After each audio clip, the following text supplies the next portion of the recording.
Buenas tardes, Margaritis. Buenas tardes. Estamos en el corazón de Europa, en el Parlamento Europeo, en Bruselas, y estamos entrevistando al portavoz de la Comisión Europea, Margaritis Schinas, y nos interesa temas de actualidad. Fundamentalmente, Valencia está de alguna manera de moda con el tema de Aquarius. ¿Cuál es la opinión de la Comisión Europea con la decisión que ha tomado España? Bueno, primero de todo, bienvenidos a vuestra casa, que es el Parlamento Europeo, porque el Parlamento Europeo es la casa de todos los europeos, no de la gente que trabajan o sirven aquí. Segundo, el gesto de España con el Aquarius desde aquí se vio como un gesto generoso, de generosidad, de solidaridad, pero a pocos días de la cumbre europea hay una certeza que emerge, que es que la política migratoria de la Unión Europea no debe ser un resultado de decisiones que cada gobierno tiene que tomar para sacarnos de un apuro. No se puede trabajar así. Necesitamos un marco sólido europeo donde los casos como Aquarius no se tratan sobre una base ad hoc, pero con unos métodos, unos criterios claros. Tenemos que asegurar que los Estados miembros de la primera línea que reciben más presión migratoria no están solos. Entonces tenemos un sistema donde todos los Estados miembros contribuyen a repartir los demandantes de asilo. Necesitamos un sistema de control de fronteras externas de la Unión. Necesitamos organizar retornos de todos aquellos que no tienen derecho a la protección internacional, que tienen que volver a sus países, y necesitamos un sistema de financiación de África para que los estados africanos, que están en la origen de estos flujos migratorios, puedan hacer más para su gente que de lo que hacen ahora. ¿Y no ha habido exceso a lo mejor de protagonismo, de una cuestión mediática, el Aquarius? El Aquarius fue un caso dramático y emblemático, porque nunca antes un gobierno tomó la decisión que tomó el gobierno italiano de no recibir un barco con 600 personas, con muchas mujeres, muchos niños.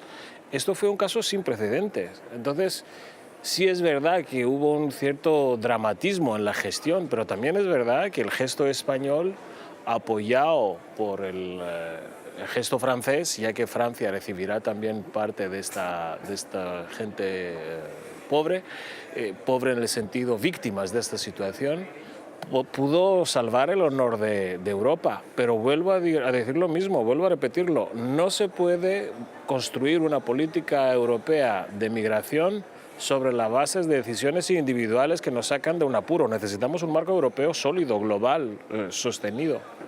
En España, señor Schinas, buenas tardes. La decisión del gobierno español ha sido generalmente bien recibida por todas las fuerzas políticas, pero a la vez parece que crece una cierta incertidumbre sobre las consecuencias políticas, no a nivel europeo, no a nivel español, más bien a nivel populismos que pueda haber en el viejo continente, dada la posición de firmeza del gobierno italiano, también del maltés, respecto de crisis como esta del Aquarius.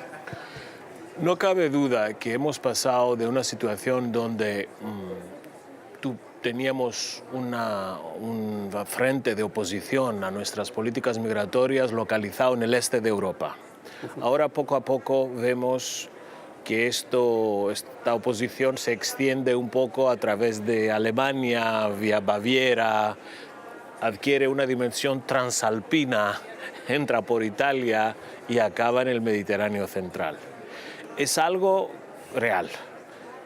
Hay muchas fuerzas políticas que no comparten la filosofía de que Europa tiene que seguir siendo un continente donde hay solidaridad, donde nos tenemos que arreglar con la presión migratoria, y piden una mano firme.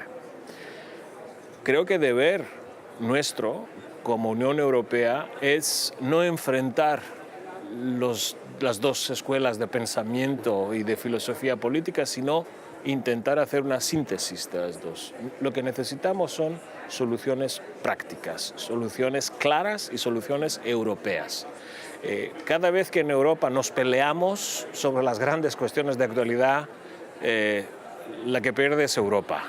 Tenemos aquí una oportunidad de construir con estos argumentos distintos, con nuestras escuelas de pensamiento, algo positivo. Y tenemos también la oportunidad, porque tenemos la cumbre europea del 28 y 29 de junio, que será, yo creo, el momento clave para ¿Qué espera usted de esta cumbre?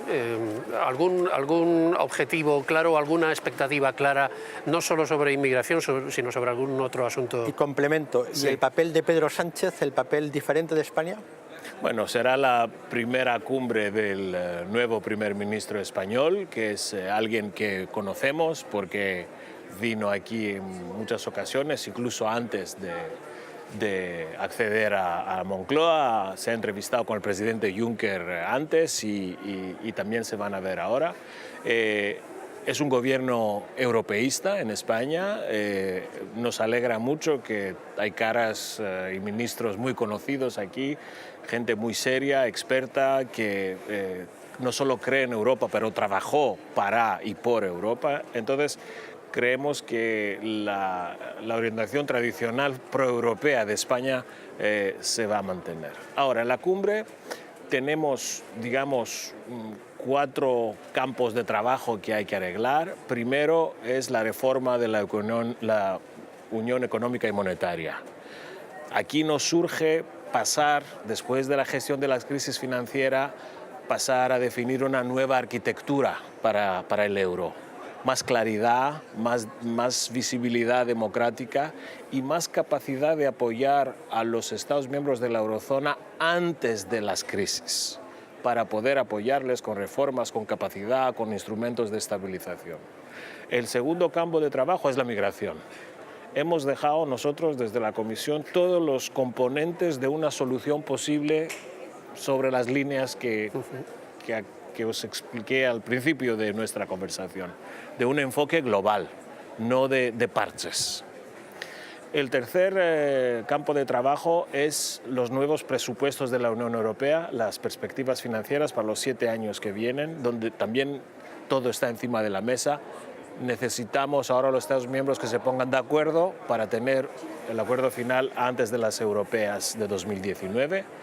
Y el último tema de trabajo para la cumbre será el Brexit, de que se habla menos porque no forma parte de nuestra agenda positiva. Es un divorcio, hemos dicho que todos los divorcios son cosas tristes y no es algo que tenemos que discutir por mucho tiempo. Está en manos de los abogados especializados en divorcios y seguirá su curso. Esto es el menú de la cumbre. Respecto al tema presupuestario, y conoce bien España, sabe que hay una cierta preocupación por el tema, sobre todo agrícola, y el tema de agua, donde parece que va a haber menos ayudas, quizá más ayudas a investigación, pero menos a la agricultura. He visto algunos análisis aquí y allá en España sobre estos argumentos. Yo creo que es muy pronto todavía para llegar a análisis pesimistas o catastróficos, o lo contrario. Aquí lo que hacemos con la propuesta nueva es, creamos más espacio de gasto para políticas nuevas importantísimas como la migración, como el control de las fronteras, la investigación, lo digital, el apoyo a las políticas sociales y empresariales, y hacemos un pequeño ajuste, es verdad, en las partidas del gasto agrícola y de gasto de la cohesión. Pero también es verdad, y eso no se sabe todavía, que tenemos un mecanismo de flexibilidad muy importante que nos permite utilizar para pasar dinero entre los distintos capítulos presupuestarios. Con otras palabras más sencillas, nos permite compensar si hay pérdidas importantes del gasto. Y la combinación de esos instrumentos no va a crear ningún problema para España. Yo creo que no hay no hay razones para preocuparse sobre esto. Es una negociación, estamos sentados los Estados miembros, se pondrán de acuerdo. Quiero preguntarle también, hemos estado hablando recientemente con algunos sectores de investigación biomédica en la Comunidad Valenciana especialmente, estaban interesados, nos suscitaban una duda sobre el nivel de protección que hay en Europa frente al que hay en Estados Unidos en temas como el Big Data genómico. ¿De esto nos podría decir algunas palabras al respecto? En Europa es verdad que tenemos una normativa distinta de la americana en lo que se refiere a protección de datos, patentes y tal. Por una razón muy sencilla, porque en Estados Unidos tienen una cultura de litigation, o sea, menos reglas y si nos ponemos de acuerdo iremos a los tribunales. El enfoque europeo es distinto.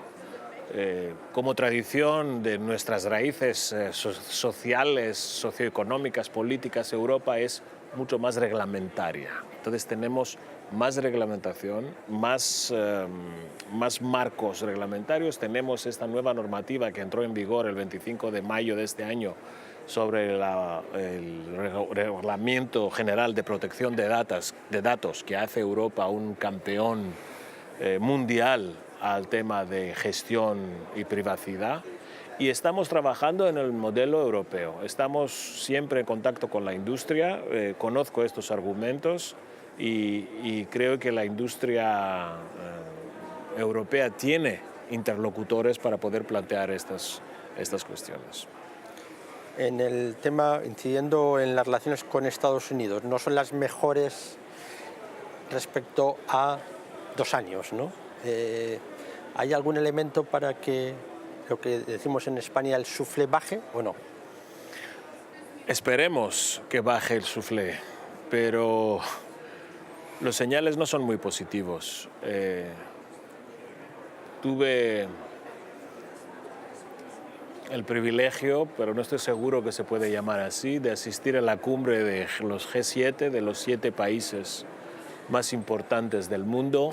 Y les puedo asegurar que no es una experiencia positiva estar ahí, porque se ve cada vez más que nosotros, los europeos, estamos muy solos. Estamos solos en un mundo donde tradicionalmente Estados Unidos estaba a nuestro lado, en lo económico, en lo comercial, en la cooperación de seguridad y defensa.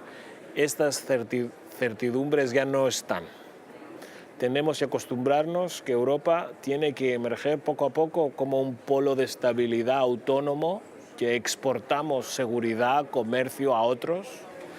Y yo creo que también es una oportunidad para Europa, porque a veces sentirse solo te ayuda a ver más a lo tuyo y creo que una de las cosas que puede conducir el aislamiento, a las que puede conducir el aislamiento americano es precisamente fomentar la unidad europea. Yo por mi parte, simplemente, señor Sinas, que sepa que hay una paella en Valencia que se está enfriando, está esperándole, así que cuando tenga usted la oportunidad le esperamos de nuevo en nuestra tierra. Bueno, ¿quién va a ganar el Mundial de Fútbol? Bueno, nosotros ya hemos dicho desde aquí, que apoyamos a todos nuestros 10 equipos europeos. Tenemos la gran suerte que tenemos 10 favoritos y hay una tradición que cada vez que el Mundial tiene lugar en Europa, hay un ganador europeo. Entonces, y como el Partido Socialista ya está solucionado, ¿quién va a ganar el Partido Popular Español? Bueno, esto es un debate que empieza a surgir ahora y que lo seguiremos con interés. Muchísimas gracias. Gracias a ustedes. Muchísimas gracias. Gracias.